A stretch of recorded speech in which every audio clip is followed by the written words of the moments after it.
Hi, welcome to the screencast on equilibrium. Just to give you a quick overview, we're going to be talking about two different kinds of equilibrium. And so we'll be talking about two different sensory structures to detect changes in these two different kinds of equilibrium. The first sensory structure we'll be talking about is called the maculae. They are located inside of the vestibule. There are two of them. The second structure we'll be talking about is the cristae ampullaris. They can be found inside of this larger structure here, which is called an ampule, an ampulla, and there's one ampulla at the base of each semicircular canal.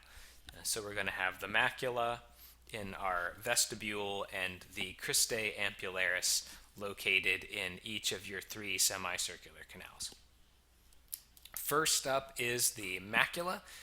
I just pasted this picture of the inner ear from another slide to give you a better idea of where they're located. They are located, as it says here, in the vestibule. There are two of them. You do not need to know anything about the utricle or the saccule in which they reside. Their job is to detect changes in static equilibrium, and static equilibrium is changes in linear acceleration. So if you speed up or slow down, turn left or turn right. They also provide information about the position of your head. So if you tilt your head forward, it's the same sensation as slowing down. If you tilt your head backward, it's the same sensation as speeding up. The Oh, sorry, wrong direction. The structure of a maculae is down here. They are composed of a number of hair cells. These hairs have, or excuse me, the hair cells have stereocilia protruding from them. The stereocilia of these cells happens to be embedded in a gelatinous membrane called the otolithic membrane. It has embedded in it what the book calls stones of calcium carbonate. They are otherwise known as otoliths, and it's their job to give the membrane some weight or a little bit more mass.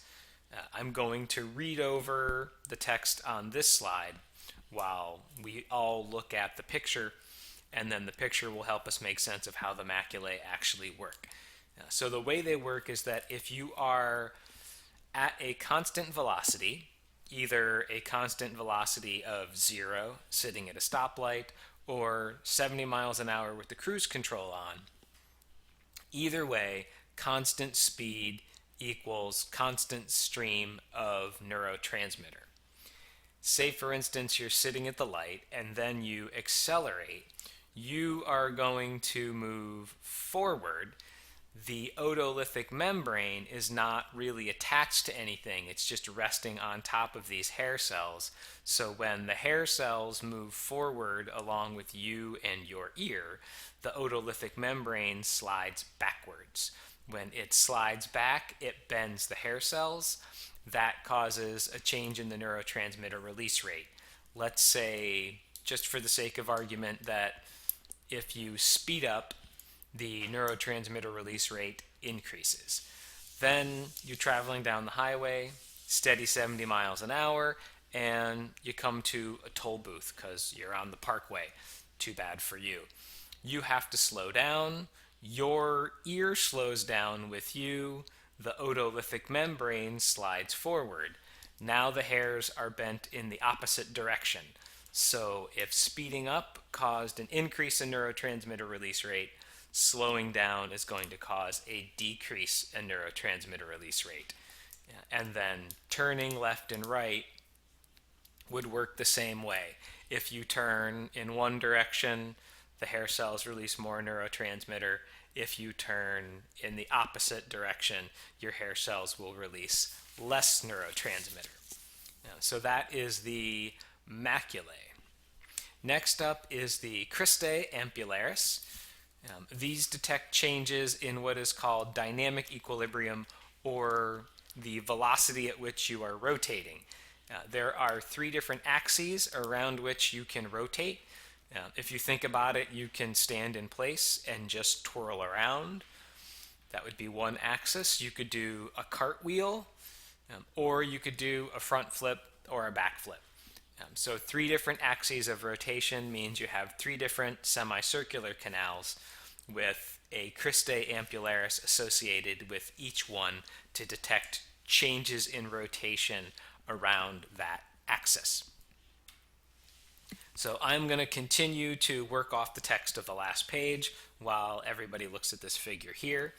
It says each cristae has support cells and hair cells that extend into a gel-like mass called the copula. So here are your hair cells. This is your copula, this gel-like mass. Underneath it are fibers from your vestibular nerve. Fibers from your vestibular nerve, I should say, also innervate or are associated with the hair cells in your macula.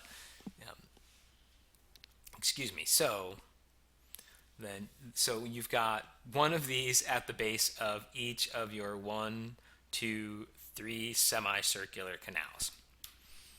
Whoops, there we go. So just like the maculae, if you are sitting still or spinning at a constant rate, your cristae are releasing a steady stream of neurotransmitter. If you change, then the rate at which the cristae cells are releasing neurotransmitter is going to change. So here we have a skater that's getting ready to go into a spin. She is still, at the moment, her hair cells are straight up and down, releasing a steady stream of neurotransmitter. If she starts to rotate clockwise, the perilymph or fluid in the semicircular canals doesn't necessarily rotate with her, and the copula is basically being dragged through this fluid, which causes the hair cells to bend in the opposite direction of the spin. As she's spinning for a while, the fluid will start spinning around with her and pick up some momentum.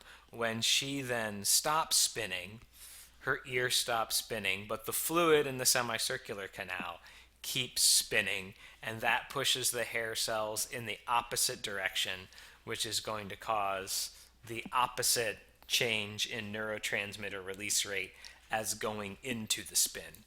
So you go into the spin, you release more neurotransmitter. You come out of the spin, you release less neurotransmitter. If you're steadily spinning or standing still, it is a constant stream of neurotransmitter release. And that is it, your maculae and your cristae for your static versus your dynamic equilibrium. Thank you for listening.